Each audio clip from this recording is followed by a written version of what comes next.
Pemirsa, upaya penyisiran untuk mencari bagian KRI Nanggala 402 dilanjutkan hari ini di perairan Celukan Bawang, Bali. Nelayan di pantai Celukan Bawang juga ikut serta membantu penyisiran. Penyisiran untuk mencari bagian-bagian KRI Nanggala 402 masih dilakukan hari ini di wilayah perairan Celukan Bawang, Buleleng, Bali. Petugas gabungan menyisir wilayah perairan di sekitar pelabuhan Celukan Bawang hingga mendekati wilayah Bali Barat.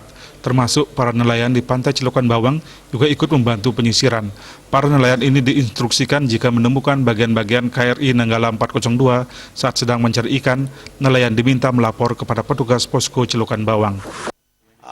Sepertinya teman-teman itu sudah ada penyampaian kemarin dari aparat dari TNI Angkatan Laut bahwa kalau dia menyampaikan kalau memang ada barang-barang yang ditemukan yang mencurigakan itu bisa dia serahkan ke yang bersangkutan.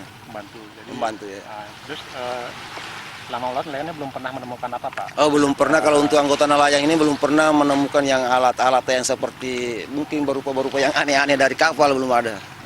Tapi sudah siap membantu, Pak ya? Sudah siap, anggota-anggota nelayan pun membantu menyerahkan kalau memang ada barang ketemu yang di laut. Hingga hari ini nelayan belum menemukan bagian-bagian dari KRI Nanggala 402. Lokasi tenggelamnya KRI Nanggala 402 berjarak 40 km dari utara pantai Celukan Bawang. Lokasi itu dapat ditempuh selama 2 jam perjalanan dengan perahu motor nelayan. Komang Yuda, Bali TV.